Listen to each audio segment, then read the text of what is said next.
So we've heard a lot about compound risks from a variety of perspectives this morning and at lunch, and that's been very informative. To further inform us, we want to now hear from a group of practitioners, and later we'll hear from a group of former policymakers on how they think about some of these issues. We've already heard some of them.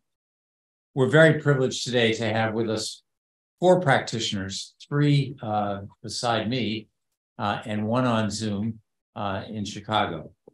They are Keishi Hatsuki, who's Chief Risk Officer at Morgan Stanley, Eileen Fahey, who's on Zoom, who's the Chief Risk Officer at the Fitch Group, Tim Cudahy, who's the Managing Director and Group Chief Risk Officer at DTCC, and Henry Garbers, who's Senior Economist in Macro Strategy at Swiss Re.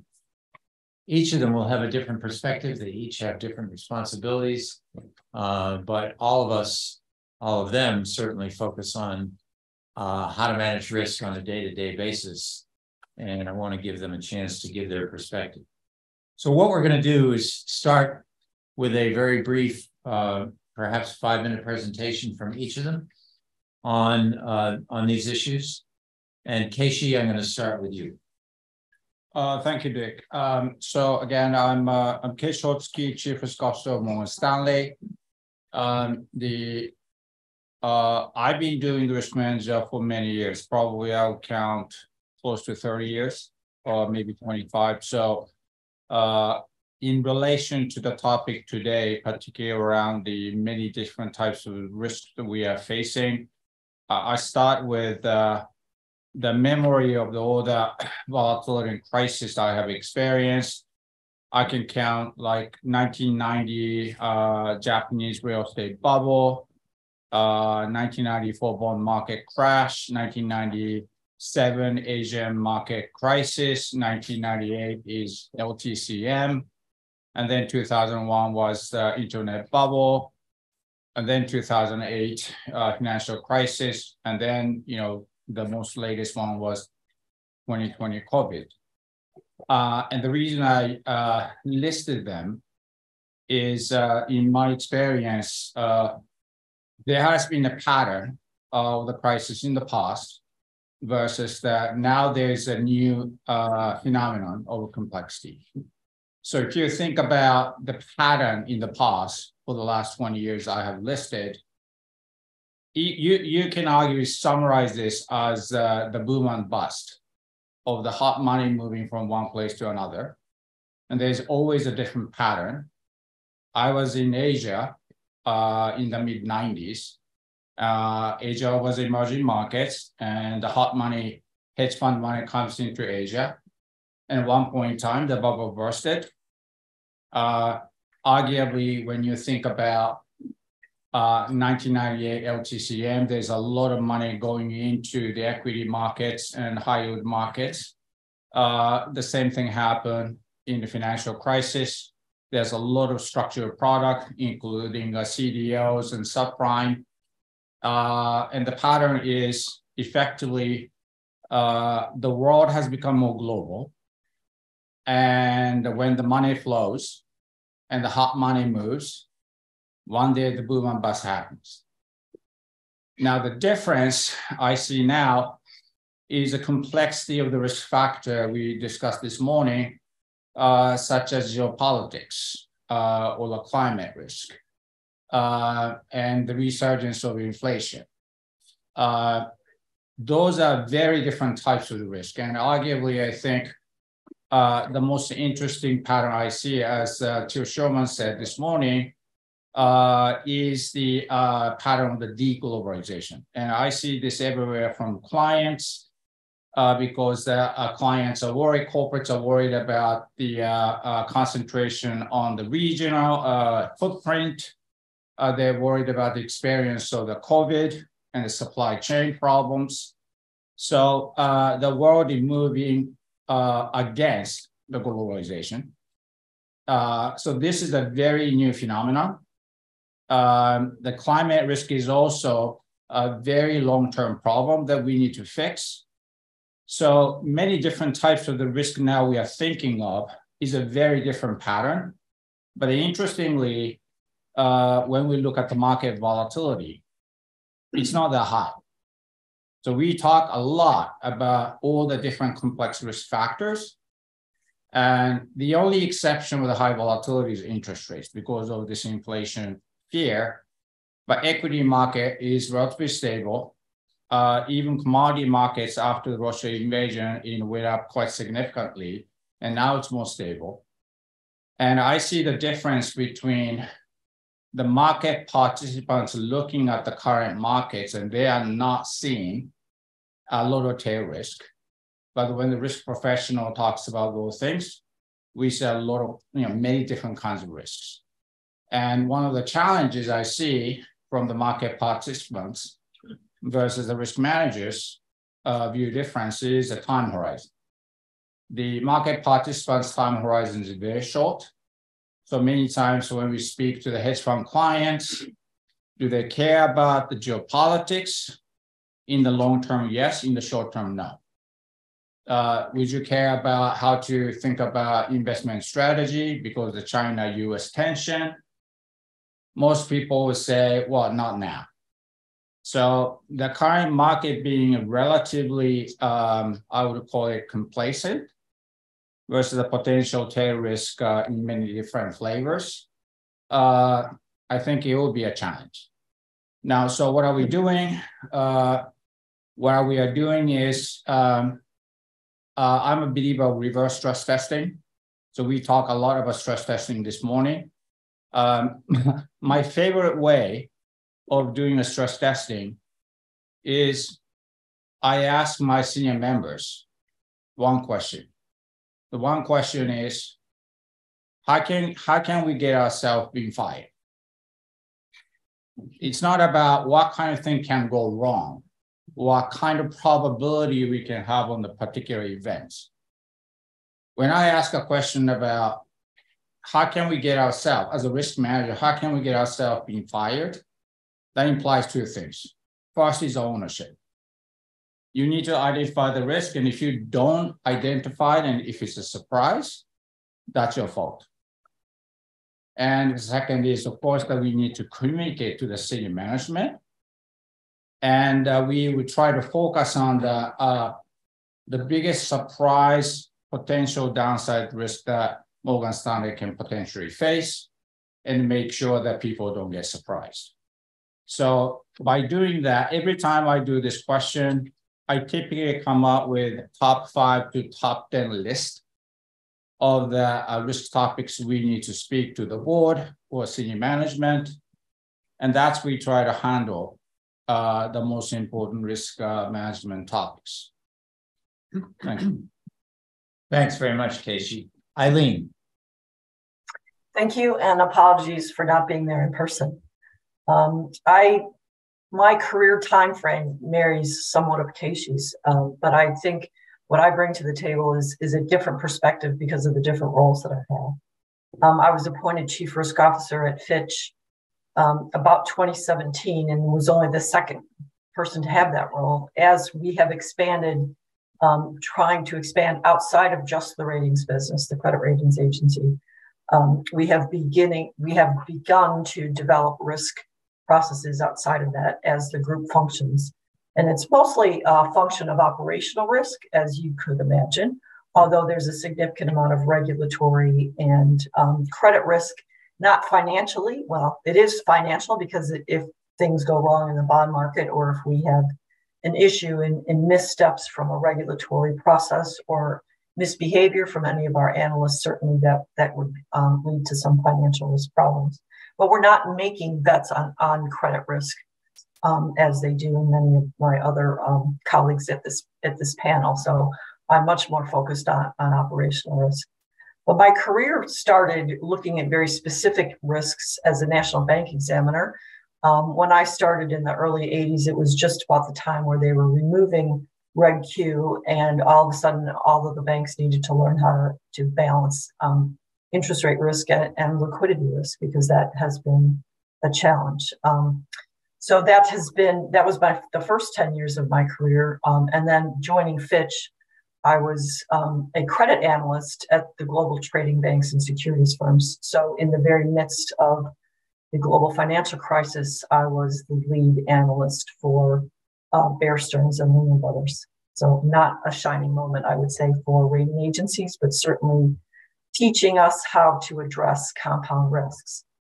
At Fitch, the risk division is a combination of ratings individuals that review credit policy. We have compliance, criteria review and approval, and at the Fitch group functions, participants in risk that report to me are our CISO office, operational risk, and data privacy. Our main risk is reputation risk, certainly, both impacted as an industry as well as an individual business. And that is certainly compound risk. It could come from specific events, whether they be regulatory, investor challenges. It could come from analytical people potentially disclosing confidential information inadvertently, as many of them speak to the public and investors. It could come from conflicts of interest within the business, inappropriate behaviors, and certainly technological improvements. Our business has completely changed in the way we operate since 2017, as we've left our data centers behind and have moved into the cloud. So we are also very concerned about phishing exercises and processes. So all of it is certainly a challenge for us. In addition, growth moving beyond the credit rating agency business is also challenging. We are focused on acquisitions, which brings in new risks. It's generally small businesses or data firms, and they don't have the infrastructure necessarily that you would have in a large institution. But just going back a bit to talk about credit risk, because I do think that even as a credit analyst, we deal with compound risks. So the credit rating scale is a 21-point scale, as you all are probably familiar with.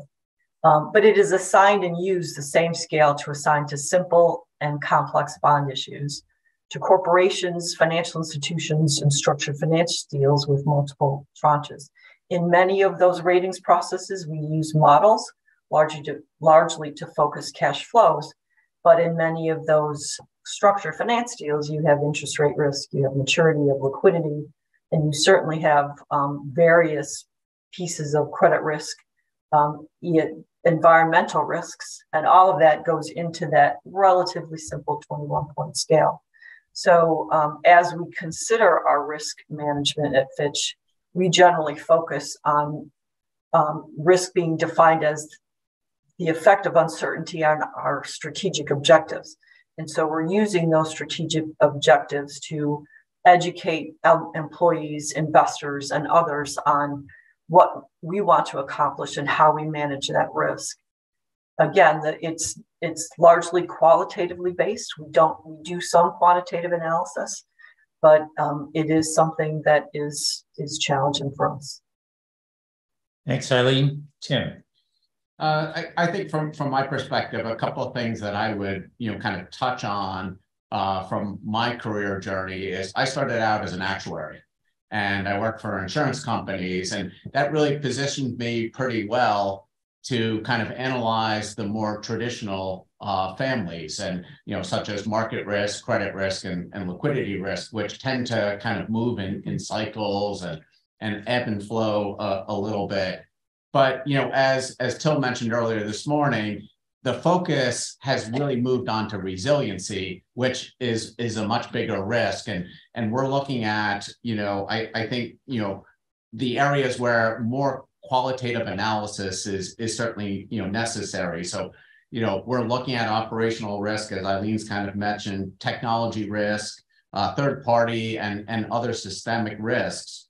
And I think at the end of the day, the most important item as we use, whether it's data and models, is how does data and models really put us in a spot to inform our decisions, not drive.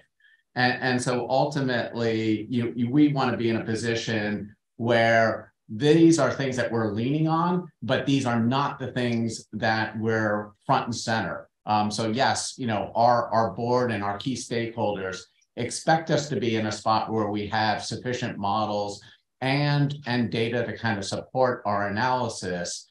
But at the end of the day, a lot of this quantitative risk, and when we start to talk more on this panel about compound risk, the data is not there to kind of support this. But at the end of the day, it can't be done without data. And so, I really liked Rob's, analogy at the beginning. It really is everything, everywhere, all at once. Great, Andrea. Thank you very much. Let me just start off by saying it's a real pleasure to be here, and I'm really honored to be invited. So thanks a lot. I'm going to just give you a little bit. I'm from Swiss Re, a big global reinsurer. So I'm just going to give you take a step back and give you a bit the perspective where we're coming from, because as a reinsurance company, this is really even bigger for us than just thinking about our own risks for our own business. So as a reinsurance company, we basically have a threefold role in thinking about global risks, and especially risks like, for example, climate change. So of course, on the liability side of our balance sheet, we have a more traditional role of just risk transfer, insuring risks. But then also on the liability side of the balance sheet, we have the role where, depending on what you insure and where you insure, you can actually incentivize behavior by improving risk return profiles, for example, by insuring, say, climate positive projects. But that's just on the liability side of the balance sheet. Then also on the asset side of our balance sheet, we have a role. The reinsurance industry holds around 34, 35 trillion in assets under management. We're long-term institutional investors. That's about a third of all long-term assets under management. And so there's really also on the asset side of the balance sheet, a big opportunity to mobilize those long-term investments towards climate positive or other resilient kind of fostering investments. So that's both sides of the balance sheet, but then there is, in light of all of that, the third role that we play, and that's basically, since we're in the business of pricing and mitigating risks, of course, there's a lot of risk knowledge. And so the third role that we play in all of this is basically to bring this risk knowledge to the table, to share this risk knowledge around, for example, the drivers of specific risks and losses. So all of that to say, as I mentioned before, that yes, we look at compound risks in the sense of how they influence our business, but also much more broadly in terms of what is the industry's role as enablers of economic growth and as enablers of financial resilience. And against this background, we see climate change as the #1 economic risk to society over the longer term, and also as kind of the catalyst and the amplifier of many of the other risks, like geopolitical risks, like macro-financial risks. And so the fundamental question is then, of course, can we quantify the risks and can we work out what to do about them? For some of them, regulation may be the answer. For others, it's about fostering resilience, and for others, it's just about insurance. So the bottom line, I would say, from our perspective is that we see climate risks, as I mentioned, possibly as the future driver of economic accumulation risk, and that it's likely to be non-linearities involved, making it particularly worrisome. Against this background, we need to price climate risks adequately. We do not currently see that. If you just look at, as a proxy, for example, carbon pricing, you see an average global carbon price of around $6 per metric ton and only covering around 50% of emissions. And basically, we need to see a lot more investment, but until we get the pricing right, not only in the industry, in the reinsurance industry, but more broadly in financial markets, you won't see basically the investment needed. I'll stop there for now. Okay, great, thank you all. I have a few questions and then we'll get to audience questions, but one of them relates to skill sets. Different risks require different skill sets.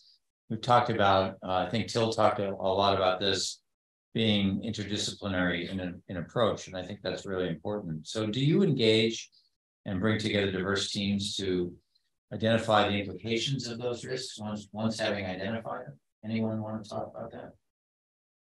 Oh, I'll start. Yes, short answer is yes. We have a traditional risk manager like myself who used to trade fixed income or equities. We have former NSA officials working for me to do the cyber risk management.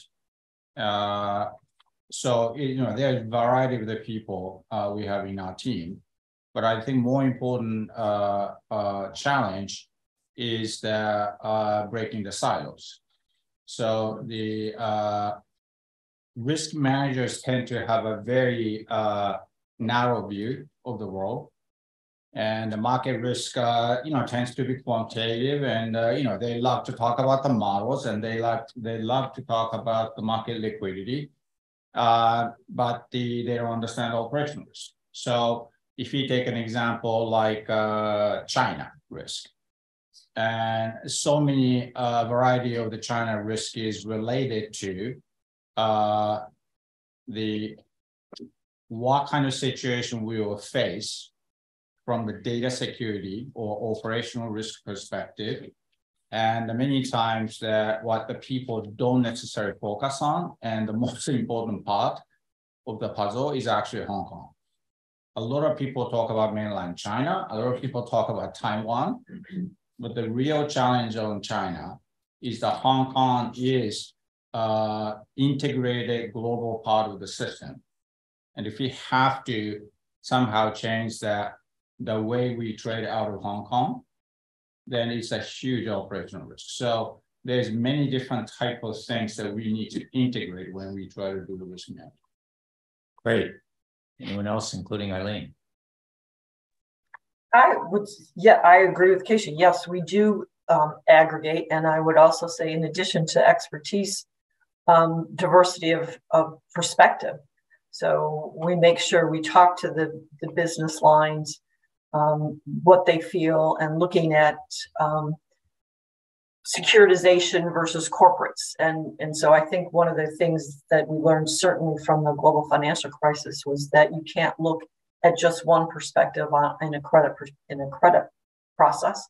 The fact that residential mortgage-backed securities the industry had changed so much from I'd say 2004 to 2008, and the pressures that business was going under, as well as the operational risks, in that we saw Lehman and Bear Stearns vertically integrating, which created additional pressures for them. And then we also saw operational risks and processes from the servicer side. And within the ratings business, those were isolated risks within the structured finance business.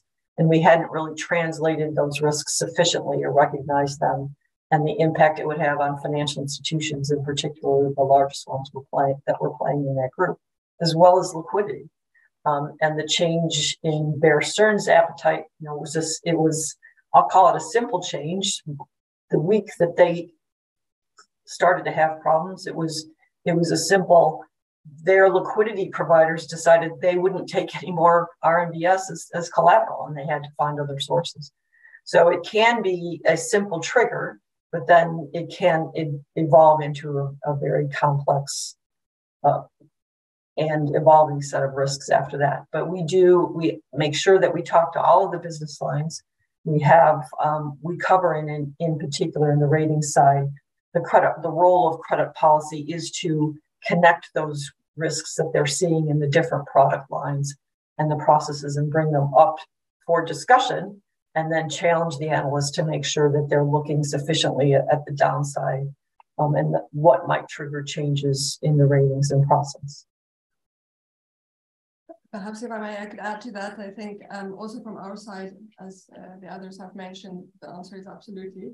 And I would say that it's apart from identifying and quantifying the risks, also important to take kind of a approach across different partners in terms of managing the risks. So for example, internally, to identify and quantify the risks, kind of the first part, if I can give the example of how we think about natural catastrophe risks, for example, and we put out flagship natural catastrophe Sigma publication every year, where we look at the drivers and the trends across multiple perils. And there it's by definition an interdisciplinary approach. So you have, of course, the modeling of different physical hazards, and that's really done by experts in, say, flood modeling or earthquake modeling. But then on top of that, overlaying the expertise on socioeconomic drivers, what is the impact of inflation, etc.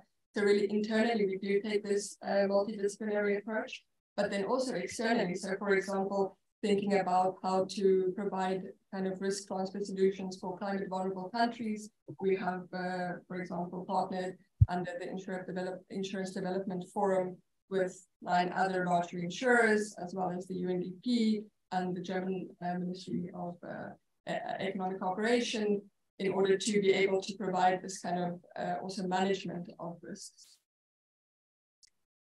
I mean, maybe a couple of things that I would certainly add. Having a multidisciplinary team allows you to look at risks that you wouldn't necessarily think are compound risks. And I'll give a real life example. We were talking this morning about Taiwan Semiconductor. One of the most important things that Taiwan Semiconductor needs to produce chips is neon gas. Are people aware that 50% of the neon gas comes from one steel plant in Ukraine? The net impact of that is a data bunker that I need for my data center is delayed 9 months.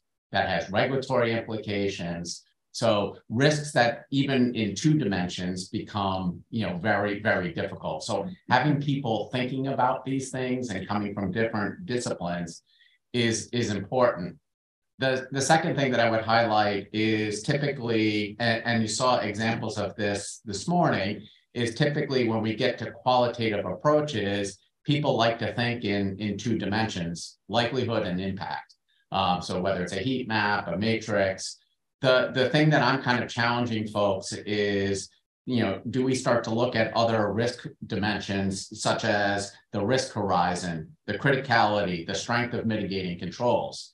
But the challenge is if you get too many risk factors, then it becomes overly complex and difficult. So kind of that principle of parsimony, there's going to be a lot of unknowns in this space, but let's quantify and make sure what we're doing can explain it with the least amount of variables, because then we know how the model potentially is performing and under what conditions it might not perform.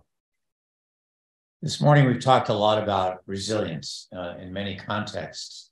And I'm just wondering how you all think about the way that compound risks affect your assessment of resilience and where are the vulnerabilities that might be exposed by shocks, whether you uncover them with stress tests or in your real day-to-day activities. Who wants to start? I'll start. I think from a perspective, we think that there's 3 factors that we've been looking at that highlight the vulnerability to compound risks. And a lot of this work has been developing kind of post the pandemic. So many of the things that were spoke about this morning kind of, leg into this discussion. It's very obvious that we're becoming increasingly data dependent and our risk horizons are getting shorter. And so what that means is that there are very quick reactions to economic data, and those types of reactions are becoming more and more severe. So certainly, that's very important because people are building algorithms around compound risk, and they're driving trading and investment decisions on horizons that are kind of set in line with their risk tolerances and items like that. I think the second thing that we kind of touched on this morning is, there's increased interconnectedness risk. And what I would say is I'm going to take kind of a little bit of an adjacent point to the earlier conversation this morning, not because everything that was said was this morning, but like what we're looking at specifically is the financial markets operate with a lot of intermediation. And ultimately, this is because of some of the fragmentation that Renee talked about this morning, Tobias talked about, but ultimately what we see is a lot of non-bank financials are trying to, reduce what I call visible complexity. But the intermediation is not changing, that much. So what ends up happening is there's actually a lot less transparency how intermediation is happening today, particularly through non-bank financials. The last item that I would certainly kind of talk around compound risk is, liquidity is a scarce resource. And, it is a key ingredient for any kind of, financial intermediation. So the more that we kind of understand this, we've seen these, recent issues with challenges around liquidity. Those just highlight this, but this has been kind of a market condition that's been around since probably about the mid-2000s. Others? I mean, I'm happy to provide a completely different perspective in a way. So as I mentioned before, as the reinsurance industry, basically we see ourselves as agents of resilience of societies. And in that sense, we also recognize that it's important to remember societies are not totally only at the mercy of unpredictable events. Resilience can actually be built up over time and it can be strengthened. But in order to do that and to understand that, it has to be kind of quantified and measured. So we've actually been measuring resilience through constructing various resilience indices since 2019. And we do it on two fronts. On the one hand, we have macro resilience indices, and then on the other front, we look at insurance resilience indices across various perils, so mortality, health, and natural catastrophe resilience. And then this year, we're also adding agricultural resilience. And in a way, this also allows us to think about resilience in kind of a multidimensional way and looking at where do you see weaknesses on multiple fronts, and also how do these resilience indices or gaps, so to say, interact with one another. And so, for example, you can see there are very large natural catastrophe protection gaps, so around 75% is the gap there. At the same time, when we look at our macroeconomic resilience indices, we see macro resilience still being higher than just after COVID. So there's been a recovery, but 15% lower than before the global financial crisis. So that's one additional way that we also think really about quantifying resilience. Eileen, did you want to say something? Yes, thank you. I would add two things. Because of how we operate and what we do as a global organization, we are very concerned about the technical aspect of our resilience in terms of the cloud services that we are dependent upon, our third-party vendors, in terms of data and processes, as well as our ability to protect all of the data that we obtain from arrangers and issuers on a confidential basis. So we spend a significant amount of time talking about replication of operations and processes. But we have also, as a result of that, we are also very focused on our ability to operate manually on a short-term basis and continue to provide ratings to the market and how quickly we can provide those to the market. So that would be something that we are very concentrated on. As one scenario we're looking at right now is our discussions of quarterly disaster recovery tests, which are ongoing throughout each quarter, and how we do that this quarter coming up, as we see the challenges given what's happened in the U.S. banking environment, and as we come up to the sovereign rating of the United States, as well as the debt ceiling. And what we don't want to have is any operational issues during the weeks where we could see some market disruption. So we are very focused on planning around that and making sure that we can allocate analysts and processes throughout the globe and rotate on a 24-hour daily process of, if we can't get a press release out in Asia through our Singapore office, we can move it to London and then move it into the United States and move it to Mexico, so we can work around that. So that's one way of our resilience. The other is our criteria, which has become quite a operational constraint a bit, I would say, because of all of the regulatory functions that have been placed upon us, and making sure that our criteria is robust. It has to be independently reviewed away from any analysts that are actually applying criteria. It has to be approved by our board. And that creates some challenges in making sure that in a world where the changes of analyzing banks, or you have new risks such as social media and interconnectedness that you have to build into your ratings very quickly, becomes more of a challenge as well. So I think those are two ways which we are trying to balance. And then I would say, lastly, we are very concerned about the NBFI business and the lack of transparency there.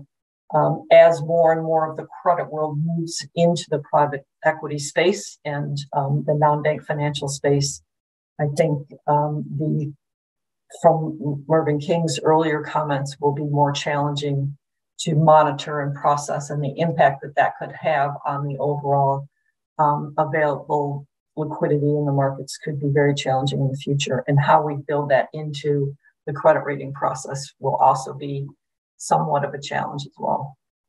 I want to give our audience a chance to ask questions, but Casey, did you have anything you want to add to the resilience question?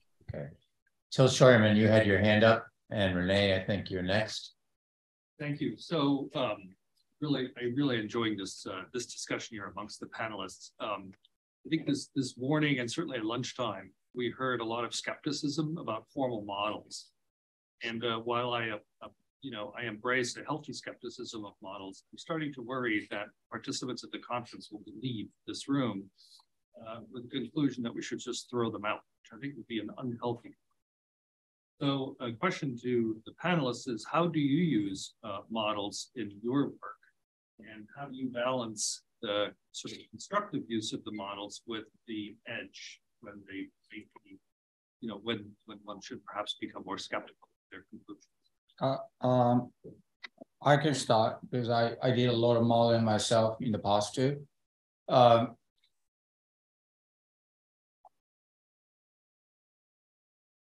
I find in finance, models are very good tools to reduce the complexity and the dimensionality of the information. So there is no right or wrong. Take an example of value at risk. There is no right VAR. If you use a different historical data, if you use a different distribution, you get to the different VAR number. But when you actually try to explain the market risk to senior management, you can have 10 or thousands of variables. And then you can have different Greeks like a delta, gamma, vegas, and so on. And most of the senior management have no idea what I'm talking about. So you can collapse that information with one number. This is roughly one standard deviation of the daily P&L number. It goes up and goes down. That gives a signal. So that's a useful tool. But it's not like, I debated it with some of the physicists in the past. And in physics, there is a truth. And in finance, we don't. And I think it's just a useful tool as a management information. But as many people said, I think most critical challenge around the models are the assumption, whether the assumptions are right assumption, and also use of the models. And typically when I had a bad experience of using a models in the wrong way, that was either the assumption was wrong, or the use case of the model was in the wrong place. Perhaps I could add to that. So I would say, going back again to natural catastrophe risks, for example, for us, it's critical to use models. Models and data are key, but it's important to, one, basically recognize also the limits of the models in the sense of really quantifying for example, the uncertainty inherent in the model, but also continually updating models and also making sure that you're, for example, debiasing historical data, but then also overlaying this, for example, hazard modeling of earthquake risk, of flood risk, for example, with then socioeconomic drivers, for example, what does inflation look like? How has value accumulation changed in different areas? How has population changed in different areas? Because then that interacts, of course, with your model. So it has to be a bit more of a multi-pronged approach. Similarly, we, for example, undertaken initiatives where you're trying to basically help clients map their supply chains and then overlay that with modeling of different hazards and how they may play out in different regions. So absolutely for us, modeling is key. And it's just, I think it goes also back to what Marinkin said. Basically, you have to know why you're using it, what are the limits of the models, and where do you need to improve, and where are your kind of potential blind spots also when you're using it. I mean, maybe a couple of things from my perspective. The first is, I mean, unfortunately, my kind of walk to the light is always to go to a parametric approach, and it's largely because as I grew up in the industry, technology wasn't there to support you. You built your own technology, you built your own models, and you understood how they worked and things like that. I think that the things that we should kind of take away from this morning's sessions are more how do empirical approaches inform modeling and assessments that we're doing. And so, if I think about this, in the middle of Silicon, Valley, the board doesn't want to know exactly how I'm calibrating the model. What they want to know is what are the steps that we're taking and how is the model enriching the steps that we're taking. So I always look at it as that way. And again, I'm always going to come back to a quantitative foundation, but there are things like cyber where not only is the historical data not there, the historical data isn't forward-looking enough. Renee. I'm interested in the organization of risk management here in the sense that now it sounds like you're getting information about risks through a fire hose or many more risks than traditionally. So what is it that you do or can do to remain effective? Now that you are sure that you're spending the time on the risks that deserve the most attention. So let me start. Yes, it's true. The amount and different quality of information we get on risk is massive. And what I tell my team about the job of risk management, I simplify it to 4 steps. And it's similar to what Atil showed, but I have 4 different flavors: identify, measure, communicate, and decide. So a lot of analytical people in risk management love to do the first 2. We try to search for the risk, and we try to measure by building models or, how much we can lose, that type of stuff. I get lots of information. But then ultimately, as a senior management of the risk team, we ask always a question of, okay, so what should we communicate to the CEO or the board? And how do we actually recommend the decision? So when we get to that 3rd and 4th step, 90% of the noise of all this risk information just disappears. Because in our world, when we live our lives, there's always like a 80-20 rule. The 20% of stuff we have to handle is 80% of the problems. So therefore, we have to focus on the first 20%, and that's how we communicate, and that's how we recommend for the decision. So that prioritization, the discipline or the prioritization is the most important part of what we do. I would add maybe just from my end, one of the things that we try to do, and our business model is different than most in this room and even in the financial industry. We're actually owned by the folks who use us. And we're in a very unique position where we can kind of work on this with the broader industry, not just using our information, but what are the risks that the broader industry is doing. And Renee, when you were talking about the ChatGPT example this morning, I was like, they're on to me, because actually we're actually trying to work with industry partners to do this, because we're trying to solve a systemic risk, not necessarily a balance sheet risk. If I could add actually to that, Eileen, go ahead and I'll come back. No, I was just going to add accountability. A lot of the issues at Fitch is people say, well, we've talked to risk and they're okay with this. No. The first line managers own the risk, and you have to really understand what that risk is. And we might say yes or no. We might even disagree, and you decide to take another position, and that's all fine. But it's really making sure that risk makes its position very clear. And it's up to the first line to make sure that the appropriate processes and controls are embedded in their people, as well as understanding the risk return of the decisions that they make. That relates to the point that I was going to make, which is about governance. And governance is about what decisions do we have to make, who's going to make those decisions, to whom do they get communicated, and then what do we do about them, which echoes Keishi's 4 pillars of basic risk management. And I think that understanding those, answering those questions is super important, so that you do that in peacetime, and that in wartime, you're equipped to manage those things. We all love to say, in wartime, when the first shot is fired, the plane goes out the window. But having that governance in place improves the effectiveness of not just risk management, but all business processes. And I have a related question, which kind of leads into our next panel, which we're going to do in about 5 minutes. And that is, we talk a lot about communicating the risks and how we do that. Well, what's the role for risk managers and frankly, business people to communicate in regulated industries to the people who regulate them and the people who supervise and oversee them?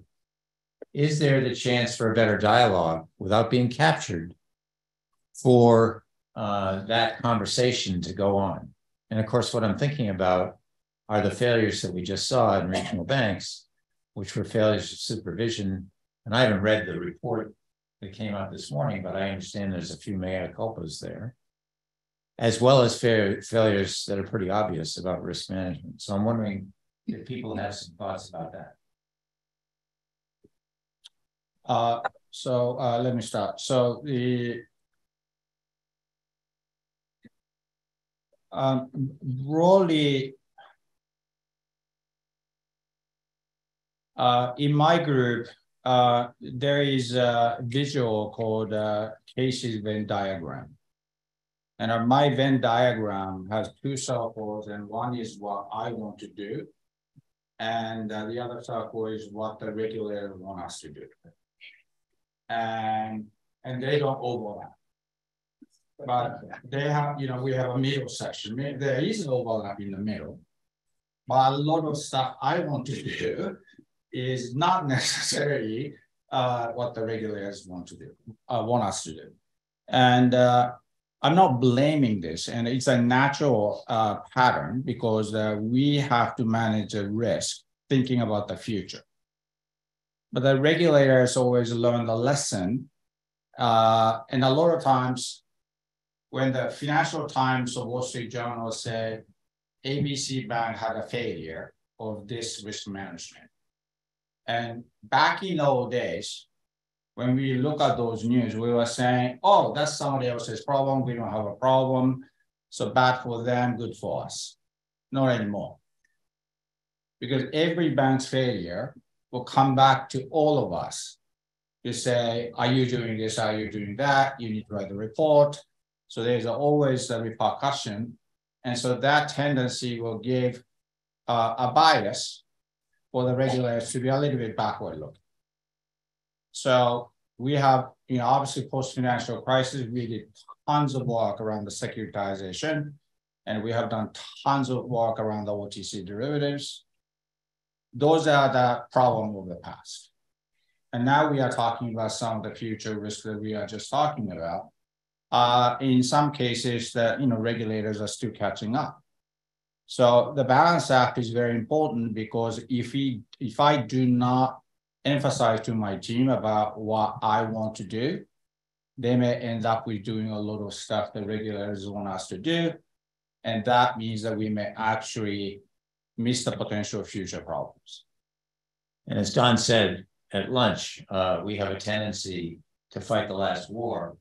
And for risk management, we have to be forward-looking and think about what could go badly wrong. Yeah, I mean, I think the one thing that I would just kind of add to Casey's point is, things like Basel I, Basel II, and Basel III, we're done with a lot of quantitative impact analysis being done. And again, whether it's right or things like that, what are the right thresholds for balance sheets and things like that, there was a lot of studying that went in. It again, doesn't make it right. You can learn from that. But the one thing that we see, particularly with some of the things like cyber and operational risk, is the reaction to move quickly without doing the analysis is starting to prevail. And so the things that we kind of continue to kind of push our regulators on is, not necessarily speed, but being thoughtful. And ultimately, whatever framework we're building today for whatever risk, it's going to break. As I was telling one of my children during the crisis back in March, banks do stupid things. And it's inevitable that something like this will happen again. But if it's kind of the assumptions are understood, the data is there, then where it went astray. Okay, maybe time for one more question, Rob Engel. Or 2 more questions. Go ahead. I guess I was going to ask if we are going to move to a situation of doing a dozen or more stress tests, whether it's from the regulator or from the risk manager. How do you use those results? Do you look at stress tests that do badly and say, it's doing badly because we're taking too much risk in currencies, and reduce the risk bucket for currency trading? And then something then you go to another scenario and you say, oh, but we didn't take very much risk in M&A, so we can increase our risk there. And there's a problem because it's not all just one scenario. You're going to load up on things, and it may not be exactly what you wanted to do. Yeah, so I can start. It's a great question. The way we need to show stress testing to the senior management or the board has a lot of art. And what art means is, how do I expect my CEO, James Gorman, to react to certain types of stress testing?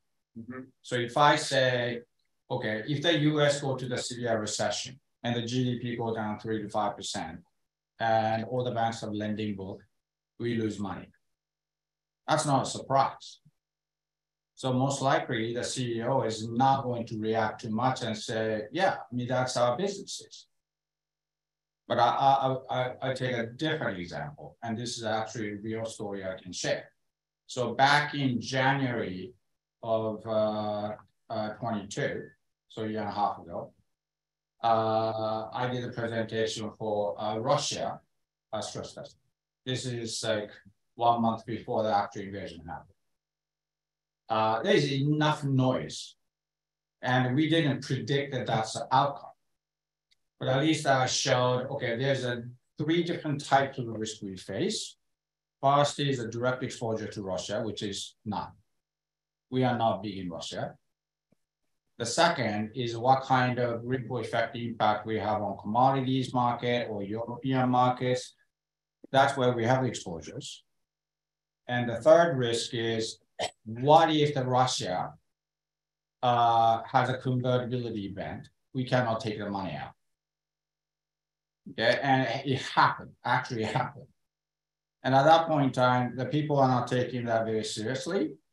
But when I added those 3 types of the risk and show it to James Gorman, he said, it's not a big number, but we didn't run the big business in Russia. So for that business model and the reputation of Morgan Stanley, let's bring it down. So it's not a billions of dollars number, but for our franchise and for our reputation and for our risk return, because we don't make a lot of money in Russia, we shouldn't lose that money. So let's cut to less than half. So that's how the reality of the decision happens from the stress testing result. I picked it because I had a hunch that James Solomon, CEO, would say that's too big. And after working for him for 12 years, I kind of know how he feels. Eileen, we want to give you a chance to answer any of this. No, I would say Keisha's example is an excellent one. You know, we had operations in Russia. We had to close them down, but it was something that was not expected. We had looked at the potential for that and tried to do some currency hedging around that. And we ended up taking a bit more operational risk than we wanted to. But, you know, it's a balance because we need to respond to our shareholder and, of course, our CEO. And it's not the risk itself wasn't necessarily large relative to the rest of the firm, but we also looked at it from an HR perspective, and we had about 50 people in Russia that we were trying to maintain. We ended up being able to remove most of them and move them into other locations within Fitch, which is a positive story. But it does come down to the amount of risk relative to the cost of mitigating it and the cost of loss, and you know the size relative to the rest of your organization and your priorities. Yeah, sir. Yeah, thank you. My question follow along the line of Richard, what you said about governance, and then I think Eileen spoke about accountability, and Henry spoke by and large about climate risk. So I wanted to know whether you are integrating ESG risk in your compound risk mitigation process. I mean, specifically to me? Anyone, yeah. So I mean, ESG risk is one of the many risks in the broader space of climate and sustainability. So that is something that is taken into account. I would say ESG risk mostly on the asset side of the balance sheet, and but also on the liability side. And these, I don't remember now the exact number, but we scan basically and review thousands of transactions and contracts and deals that we have to understand what is the risk, what is not the risk. I just add to that.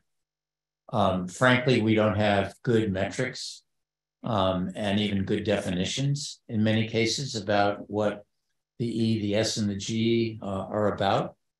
Intuitively, we may understand them, but that means that the decisions have to be qualitative and based on, you know, what can go wrong. All right. Let's thank our panel for a great discussion.